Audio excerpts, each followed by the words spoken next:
ನಮಸ್ಕಾರ ಕರ್ನಾಟಕರೇ, ನಮ್ಮ ಯೂಟ್ಯೂಬ್ ಚಾನಲ್ಗೆ ಲೈಕ್ ಮಾಡಿ, ಕಮೆಂಟ್ ಮಾಡಿ, ಸಬ್ಸ್ಕ್ರೈಬ್ ಮಾಡಿ, ಬೆಲ್ ಬಟನ್ ಪ್ರೆಸ್ ಮಾಡಿ ಸಬ್ಸ್ಕ್ರೈಬ್ ಮಾಡಿ. ಇವತ್ತಿನ ಭಾಗ್ಯಲಕ್ಷ್ಮಿ ಸಂಚಿಕೆ ಏನಾಯಿತು ಎಂದು ನೋಡೋಣ ಬನ್ನಿ.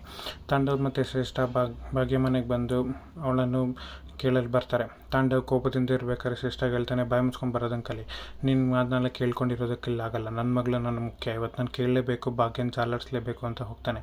ಆಗ ಶ್ರೇಷ್ಠಂಗೆ ಭಯ ಶುರು ಆಗುತ್ತೆ. ಎಲ್ಲಿ ನನ್ನ ಹೆಸರು ಆಚೆ ಬಂದ್ಬಿಡುತ್ತೋ ಅನ್ನೋ ಭಯದಲ್ಲಿ ಶ್ರೇಷ್ಠ ತಾಂಡವ್ ಹಿಂದೆ ಹೊರಡ್ತಾಳೆ. ತಾಂಡವ್ ಮನೆಯೊಳಗೆ ಹೋಗಿ, ಎಲ್ಲಿದೆಯಾ ಭಾಗ್ಯ, ಬಾ, ನಾನು ಹತ್ರ ಮಾತಾಡಬೇಕು ಬಾ ಅಂತ ಕರೀತಾನೆ. ಆಗ ಭಾಗ್ಯ ಬರಲ್ಲ. ಎಲ್ಲರೂ ಮನೆಯವರೆಲ್ಲ ಬರ್ತಾರೆ. ಕುಸುಮ ಕೇಳ್ತಾಳೆ, ಯಾಕೋ ಹಿಂಗೆ ನೀನು ಬಂದು ಅವಳ ಹೆಸರು ಕಿರ್ಸೋದ್ಯಾ ಮನೇಲಿ ಅಂತ ಕೇಳ್ತಾಳೆ. ಕುಸುಮ ಕೇಳೋದಕ್ಕೆ ತಾಂಡವ್ ಹೇಳ್ತಾನೆ, ನಿನ್ನ ಮುದ್ದಿನ ಮಗಳು ಎಲ್ಲಮ್ಮ, ಅವಳು ಮಾಡಿರೋ ಗನಂದಾರಿ ಕೆಲಸನ ನಾನು ಹೇಳಬೇಕು, ಅದಕ್ಕೆ ಬಂದಿದ್ದೀನಿ ಅಂತ ಹೇಳ್ತಾಳೆ. ಅದಕ್ಕೆ ಅವಳೇನು ಮಾಡಿಲ್ಲ, ಅವಳೇನು ಎಂಥ ಕೆಲಸನೂ ಮಾಡಲ್ಲ, ಅವಳು ಹೇಳಂತ ನಮಗೆ ಗೊತ್ತು ಅಂತ ಹೇಳ್ತಾಳೆ. ಅದಕ್ಕೆ ಅಯ್ಯೋ, ತಲೆ ಮೇಲೆ ಉಟ್ಕೊಂಡು ನಿಮ್ಮ ಸೊಸೆ ಅಲ್ಲಲ್ಲ, ನಿಮ್ಮ ಮಗಳನ್ನ ಮೆರೆಸ್ತಿರಲ್ಲ, ಎಂಥ ಕೆಲಸ ಮಾಡಿದ್ದಾಳೆ ಅಂತ ಬರಲಿ ಹೇಳ್ತೀನಿ ಅಂತ ಹೇಳ್ತಾನೆ. ಅಷ್ಟರಲ್ಲಿ ಭಾಗ್ಯ ಮನೆಗೆ ಬರ್ತಾಳೆ.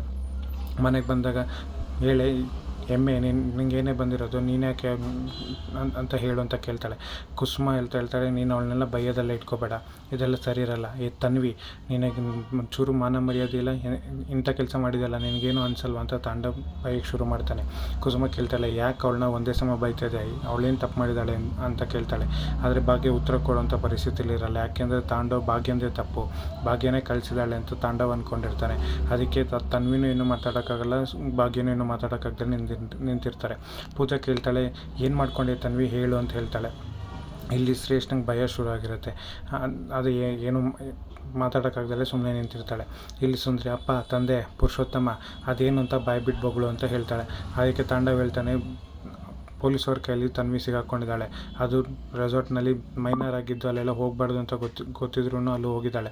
ಪೊಲೀಸ್ ಹತ್ರ ಸಿಗಾಕೊಂಡು ಅವ್ರು ಫೋನ್ ಮಾಡಿದರು, ಇಷ್ಟೆಲ್ಲ ಹರಕತೆ ಆಗಿದೆ ಅಂತ ಹೇಳ್ತಾನೆ. ಮನೆಯವ್ರು ಎಲ್ರಿಗೂ ಗಾಬರಿ ಆಗುತ್ತೆ. ಇದಕ್ಕೆಲ್ಲ ಕಾರಣ ಭಾಗ್ಯನೇ. ಭಾಗ್ಯ ಸೈನ್ ಮಾಡಿ ಕಳಿಸಿರೋದಕ್ಕೆ ತಾನೇ ತನ್ವಿ ಹೋಗಿರೋದು. ಅವಳು ಕಳಿಸಿಲ್ಲ ಅಂದಿದ್ರೆ ತನ್ವಿ ಯಾಕೆ ಹೋಗ್ತದೆ, ಇದೆಲ್ಲ ಆಗ್ತಿರೋದು ಈ ದಡ್ಡಿ ಭಾಗ್ಯನಿಂದಾನೆ ಅಂತ ತಾಂಡವ್ ಹೇಳ್ತಾನೆ. ಅದಕ್ಕೆ ಭಾಗ್ಯ ಹೇಳ್ತಾಳೆ, ತಾಂಡವ್ ಸರ್, ಸ್ವಲ್ಪ ಸಮಾಧಾನ ತಂದ್ಕೊಳ್ಳಿ, ನಾನು ಸೈನ್ ಮಾಡಿ ಕಳಿಸಿಲ್ಲ ಅವಳಿಗೆ ಅಂತ ಹೇಳ್ತಾನೆ. ತನ್ವಿನ ಕೇಳ್ತಾನೆ, ಯಾರು ನಿನಗೆ ಸೈನ್ ಮಾಡಿ ಕಳಿಸಿದ್ದು ಅಂತ ಹೇಳು ಅಂದಾಗ ತನ್ವಿ ಹೇಳಲ್ಲ. ಆಗ ಭಾಗ್ಯ ಜೋರಿನಿಂದ ಕೇಳ್ತಾಳೆ, ಹೇಳು, ಯಾರು ಕಳಿಸಿದ್ದು ನಿನಗೆ, ಫಾರ್ಮಿಗೆ ಸಿಗ್ನೇಚರ್ ಮಾಡಿದ್ದು ಯಾರು ಅಂತ ಕೇಳೋದು ತನ್ವಿ ಬಾಯಿ ಬಿಡಲ್ಲ. ಬಾಯಿ ಬಿಡದಾಗ ಕುಸುಮ ಏನು ಮಾಡ್ತಾಳೆ, ಈಗ ಬಾಯಿ ಬಿಡ್ತೀಯೋ ಇಲ್ಲ ನಾನು ನಿನಗೆ ಎರಡು ಹಾಕ್ಲಾ ಅಂತ ಕೇಳ್ತಾಳೆ. ಆದರೂ ಅವಳು ಹೇಳೋದನ್ನು ಕೇಳ್ದಲ್ಲದು ತನ್ವಿ ಸುಮ್ಮನೆ ನಿಂತಿರ್ತಾಳೆ. ಇಲ್ಲಿ ಶ್ರೇಷ್ಠಂಗೆ ಭಯ ಶುರು ಆಗಿರುತ್ತೆ. ಅದಕ್ಕೆ ಕುಸುಮ ಇನ್ನೊಂದು ಸಲ ಕೇಳ್ತಾಳೆ, ಈಗ ನಾನು ಒಂದೇ ಒಳ್ಳೆ ಮಾತಲ್ಲಿ ಹೇಳ್ತೀನಿ, ಕೇಳಿದೆಯೋ ಇಲ್ವೋ ಒಂದು ಸರಿ ಅಂತ ಹೇಳ್ತಾಳೆ. ಭಾಗ್ಯಂಗೆ ಕೋಪ ಮಿತಿ ಮೀರೋಗಿರುತ್ತೆ. ಭಾಗ್ಯ ಸಿಟ್ಟಿನಿಂದ ಹೇಳ್ತೀಯೋ ಇಲ್ವೋ ಅಂತ ಹೇಳಿದ ತಕ್ಷಣ ತನ್ವಿ ಹೇಳ್ತಾಳೆ, ಶ್ರೇಷ್ಠ ಆಂಟಿ ಸೈನ್ ಹಾಕಿದ್ದು ಅಂತ. ಶ್ರೇಷ್ಠಂಗೆ ಅಯ್ಯೋ, ಶ್ರೇಷ್ಠನ ಹೆಸರು ಆಚೆ ಬಂತಾನೆ ಶ್ರೇಷ್ಠ ಭಯ ಪಡ್ಕೋತಾಳೆ. ಅವಳ ಹೆಸರು ಹಾಕಿದ್ದಕ್ಕೆ ಅನ್ನೋ ಕಾರಣಕ್ಕೆ ಕುಸುಮಂಗೂ ಅವಳು ಹಾಕಿರೋದು ಅಂತ ಶಾಕ್ ಆಗುತ್ತೆ. ಮನೆಯವ್ರು ಎಲ್ರಿಗೂ ಶಾಕ್ ಆಗಿರೋದನ್ನು ಹಂಗೆ ನೋಡ್ತಾ ನಿಂತಿರ್ತಾರೆ.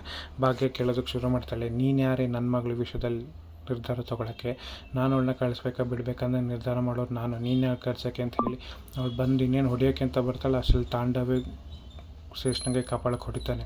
ಇನ್ನೊಂದು ಸಲ ಏನಾದರೂ ನನ್ನ ಮಗಳ ವಿಷಯಕ್ಕೆ ಏನಾದರೂ ತಲೆ ಹಾಕಿದ್ರೆ ಸರಿ ಇರಲ್ಲ, ನನ್ನ ಮಗಳಿಗೆ ಕಳ್ಸೋಕ್ಕೆ ನೀನು ಯಾರೇ, ಅವಳಿಗೆ ಸಿಗ್ನೇಚರ್ ಹಾಕು ಅಂತ ನಿಂಗೆ ಯಾರು ಹೇಳಿದ್ದು ಅಂತ.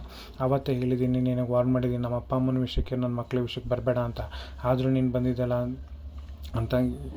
ಅದಕ್ಕೆ ಶ್ರೇಷ್ಠ ಇರ್ತಾಳೆ, ಎಲ್ಲರ ಮುಂದೆ ನನಗೆ ಅವಮಾನ ಮಾಡಬೇಡ ಅಂತ ಇನ್ನೊಂದು ಕೊಡ್ತಾನೆ. ಆಗ ಕೊಟ್ಟಾಗ ಕಪಾಳಕ್ಕೆ ಅವನಿಗೆ ಅವಮಾನ ಆಗಿ ಅವರಿಂದ ಹೊರಡೋಕ್ಕೆ ಶುರು ಮಾಡ್ತಾನೆ. ಶ್ರೇಷ್ಠನ ವಿಧಿ ಇಲ್ದೆಲ್ಲ ಅವನಿಂದ ಆಚೆ ಹೋಗ್ತಾಳೆ. ಇಲ್ಲಿ ತನ್ವಿ ಮಾಡಿದ್ದು ತಪ್ಪು ಅಂತ ಎಲ್ರಿಗೂ ಗೊತ್ತಾಗಿರುತ್ತೆ. ಅವಳನ್ನ ಅಜ್ಜಿ ತಾತ ಇಬ್ಬರು ಕೂರಿಸ್ಕೊಂಡು ಕೇಳ್ತಾರೆ, ಆಯಿತಾ, ಇಷ್ಟೆಲ್ಲ ಮಾಡಿದೆಲ್ಲ ಇದು ಸರಿ, ನಾನು ನಿನಗೆ ಅಮ್ಮನ ಮರ್ಯಾದೆ ಹೋಯ್ತು, ಮನೆ ಮರ್ಯಾದೆ ಹೋಯ್ತು, ಎಲ್ರ ಮರ್ಯಾದೆ ಹೋಯಿತು ಅಂತ ಹೇಳ್ತಾರೆ. ಅದಕ್ಕೆ ತನ್ವಿ ಹೇಳ್ತಾಳೆ, ಹೌದು, ನಾನು ತಪ್ಪು ಮಾಡಿದ್ದೀನಿ, ಈ ತಪ್ಪು ಮಾಡಬಾರ್ದಾಗಿತ್ತು, ನಾನು ಸುಳ್ಳು ಹೇಳಿದ್ದೀನಿ, ಸುಳ್ಳು ಹೇಳ್ಬಾರ್ದಾಗಿತ್ತು, ಇನ್ಯಾವತ್ತೂ ಇಂಥ ತಪ್ಪು ಮಾಡಲ್ಲ ಅಂತ ಹೇಳ್ತಾಳೆ. ಅದಕ್ಕೆ ತಾತ ಹೇಳ್ತಾರೆ, ಆಯಿತು ತನ್ವಿ ಪುಟ್ಟ, ಇನ್ನೊಂದು ಸಲ ಈ ತಪ್ಪ ಮಾಡಬೇಡ ಅಂತ ಹೇಳ್ತಾರೆ. ತನ್ವಿ ಅವ್ರ ಅಮ್ಮನ ಹತ್ರ ಮಾತಾಡೋಕ್ಕೆ ಎದ್ದು ಅವ್ರ ಅಮ್ಮನ ಹತ್ರ ಹೋಗಿ ಹೇಳ್ತಾಳೆ, ಅಮ್ಮ, ನಾನು ಯಾವತ್ತೂ ತಪ್ಪು ಮಾಡಲ್ಲಮ್ಮ, ದಯವಿಟ್ಟು ನನ್ನ ಕ್ಷಮಿಸಮ್ಮ, ನಿನಗೆ ಇನ್ನೂ ಕೋಪನ ಅಂತ ಕೇಳ್ತಾಳೆ. ಅದಕ್ಕೆ ಭಾಗ್ಯ ಸಿಟ್ಟಿನಿಂದ ಬಾಯಿ ಮುಚ್ಕೊಂಡು ಇಲ್ಲಿಂದ ಹೋದರೆ ಸರಿ ಹೋಯ್ತು, ನನಗೆ ಮಾತಾಡೋಕ್ಕೆ ಇಷ್ಟ ಇಲ್ಲ ಅಂತ ಹೇಳ್ತಾಳೆ. ಅಷ್ಟರಲ್ಲಿ ಮನೆಗೆ ಒಂದು ಫೋನ್ ಬರುತ್ತೆ. ಆರ್ಡ್ರ್ ಕೊಟ್ಟಿರೋರು ಫೋನ್ ಮಾಡ್ತಾರೆ. ಕುಸುಮ ಮಾತಾಡಿದಾಗ ಅವಳು ದಬ್ಬೆ ಅನ್ಬೇಕಾದ್ರೆ, ಏನಕ್ಕೆ ಹಿಂಗೆ ಮಾತಾಡ್ತಿದ್ದಾರೆ, ಆರ್ಡ್ರ್ ರೆಡಿ ಇದೆಯಾ ಇಲ್ವಾ, ನಾವು ಊಟಕ್ಕೆ ಕಾಯ್ತಾ ಇದ್ದೀವಿ ಅಂತ ಕೇಳ್ತಾರೆ. ಅಷ್ಟರಲ್ಲಿ ಭಾಗ್ಯ ಬಂದು ಫೋನ್ ಇಸ್ಕೊಂಡು, ಸರ್, ನೀವು ಹೇಳಿರೋ ಆರ್ಡರ್ಸು, ನೀವು ಹೇಳಿರೋ ಐಟಮ್ಸು ನೀವು ಹೇಳಿ ಕರೆಕ್ಟಾಗಿ ಟೈಮ್ಗೆ ನಿಮಗೆ ಸೇರುತ್ತೆ, ತಲೆ ಕೆಡ್ಸ್ಕೊಬಿಡಿ ಅಂತ ಹೇಳಿ ಫೋನ್ ಇಡ್ತಾಳೆ. ಅದಕ್ಕೆ ಭಾಗ್ಯ ಅಡುಗೆ ಮಾಡೋಕ್ಕೆ ಹೋಗ್ಬೇಕಾದ್ರೆ ಭಾಗ್ಯನ ಅಮ್ಮ, ನೀನೇನೇ ಇಷ್ಟೆಲ್ಲ ಆಗ್ಬೇಕಾದ್ರೆ ಆರ್ಡ್ರ್ ಬೇಡ ಅಂತ ಹೇಳೋಕ್ಕಾಗಲ್ವ ಅಂತ ಹೇಳ್ತಾರೆ. ಅಷ್ಟರಲ್ಲಿ ಕುಸುಮ ಹೇಳ್ತಾಳೆ, ಪೂಜಾ ಮತ್ತು ಸುಂದರಿ ಬನ್ನಿ ಒಳಗೆ ನಾನು ಸಹಾಯ ಮಾಡೋಣ ಅಂತ ಹೇಳ್ತಾಳೆ. ಆದರೆ ಅವ್ರ ಅಮ್ಮಂಗೆ ಆರ್ಡ್ರ್ ತೊಗೊಳ್ದೋದ್ರೆ ಆಗಿರೋದು ಅಂತ ಹೇಳ್ತಾಳೆ. ಅಷ್ಟರಲ್ಲಿ ತಾಂಡವ್ ಮತ್ತು ಶ್ರೇಷ್ಠ ಇಬ್ಬರು ಮನೆಗೆ ಬರ್ತಾರೆ. ಪಾರ್ಕಿಂಗ್ ಲಾಟಲ್ಲಿ ತಾಂಡವ್ ಹೇಳ್ತಾನೆ, ಇನ್ನೊಂದು ಸಲ ಏನಾದರೂ ನನ್ನ ಮಗಳ ವಿಷಯಕ್ಕೆ, ನನ್ನ ಮನೆಯವ್ರ ವಿಷಯಕ್ಕೆ, ನನ್ನ ಅಪ್ಪ ಅಮ್ಮನ ವಿಷಯಕ್ಕೆ ಬಂದರೆ ಸರಿ ಇರಲ್ಲ, ಗ್ರಾಚಾರ ಬಿಡಿಸ್ಬಿಡ್ತೀನಿ, ನಿಂದು ಎಷ್ಟು ಲಿಮಿಟ್ ಅಷ್ಟಲ್ಲಿ ಇರಬೇಕು ಅಂತ ತಾಂಡವ್ ಎಲ್ಲರ ಮುಂದೆ ಮರ್ಯಾದೆ ಹೋಗಂಗೆ ಶ್ರೇಷ್ಠಂಗೆ ಬೈತಾನೆ. ಅಲ್ಲಿಗೆ ಅವ್ನು ಶ್ರೇಷ್ಠನ ಫ್ರೆಂಡ್ ಬರ್ತಾನೆ. ಇಲ್ಲಿ ಭಾಗ್ಯ ಆರ್ಡರ್ ಕೊಡೋಕ್ಕೆ ಅಂತ ಅಡುಗೆ ಎಲ್ಲ ರೆಡಿಯಾಗಿರುತ್ತೆ. ಅಡುಗೆಲ್ಲ ರೆಡಿ ಆಗ್ಬೇಕಾದ್ರೆ ಅವರಮ್ಮ ಬಂದು, ನೀನು ಆರ್ಡರ್ ತೊಗೊಳ್ದಿದ್ರೆ ಆಗ್ತಿರ್ಲಿಲ್ವ, ಇಷ್ಟೆಲ್ಲ ಆಗ್ಬೇಕಾದ್ರೆ ಯಾಕೆ ಆರ್ಡ್ರ್ ತೊಗೊಂಡೆ ಅಂತ ಕೇಳ್ತಾಳೆ. ಇಲ್ಲಮ್ಮ ನಾನು ಆರ್ಡ್ರ್ ಕೊಡಲೇಬೇಕು ಅಂತ ಹೇಳಿ ಬಾಕ್ಸ್ಗೆಲ್ಲ ಪ್ಯಾಕ್ ಮಾಡಿಕೊಂಡು ಕೆಳಗೆ ಬರ್ತಾಳೆ. ಕೆಳಗೆ ಬಂದಾಗ ಮಾವ ನಾನೇ ಬಿಡ್ತೀನಿ ಬಾ ಅಮ್ಮ ಕಾರಲ್ಲಿ ಅಂತ ಕರೀತಾನೆ. ಅಷ್ಟರಲ್ಲಿ ಪೂಜಾ ಬಂದು, ಅಕ್ಕ ನೀನು ಹೋಗ್ಬೇಕಾದ್ರೆ ಇರೋದ್ರಲ್ಲಿ ತುಂಬ ಟ್ರಾಫಿಕ್ ಇದೆ ಅಕ್ಕ, ಹೇಗೆ ಹೋಗ್ತೀಯಾ, ಕಾರಲ್ಲಿ ಹೋದ್ರೆ ತುಂಬ ಕಷ್ಟ ಆಗುತ್ತೆ ಅಂತ ಹೇಳ್ತಾಳೆ. ಅದಕ್ಕೆ ಸುಂದರಿ ಹೇಳ್ತಾಳೆ, ಇಲ್ಲ ಪರವಾಗಿಲ್ಲ ನೀನು ಹೋಗು ಬಗ್ಗೆ ಕಾರ್ ತೊಗೊಂಡು ಹೋಗು ಅಂತ ಹೇಳ್ತಾಳೆ. ಅದಕ್ಕೆ ಪೂಜಾ, ಇಲ್ಲ ಹೋದರೆ ತುಂಬ ಕಷ್ಟ ಆಗುತ್ತೆ, ಲೇಟ್ ಆಗುತ್ತೆ ಅಂತ ಅಂತಾಳೆ. ಈಗ ಮತ್ತು ಹೇಗೆ ಹೋಗೋದು ಅಂತ ಯೋಚನೆ ಮಾಡಬೇಕಾದ್ರೆ ಭಾಗ್ಯನ ಕಣ್ಣಿಗೆ ಸೈಕಲ್ ಕಾಣುತ್ತೆ. ಆ ಸೈಕಲಲ್ಲಿ ಹೋದರೆ ಬೇಗ ಹೋಗ್ಬೋದು ಅಂತ ಅಂದ್ಕೊಂಡು ಭಾಗ್ಯ ಹೇಳ್ತಾಳೆ, ದೇವರು ಎಲ್ಲದಕ್ಕೂ ಒಂದು ದಾರಿ ತೋರಿಸ್ತಾನೆ, ನಾವು ಪಡ್ತಿರೋ ಕಷ್ಟಕ್ಕೆ ಅವನು ದಾರಿ ತೋರಿಸಲೇ ಸುಮ್ಮನೆ ಇರೋದಿಲ್ಲ ಅಂತ ಹೇಳಿ ಭಾಗ್ಯ ಮತ್ತೆ ಮನೆ ಒಳಗೆ ಹೋಗ್ತಾಳೆ. ಇವಳು ಯಾಕೆ ಮನೆ ಒಳಗೆ ಹೋಗ್ತಿದ್ದಾಳೆ, ಇವಳು ಏನು ಮಾಡೋಕ್ಕೆ ಹೊರಟಿದ್ದಾಳೆ ಅಂತ ಯಾರಿಗೂ ಗೊತ್ತಿರ್ತಾಳೆ, ನೋಡ್ತಾ ನಿಂತಿರ್ತಾರೆ.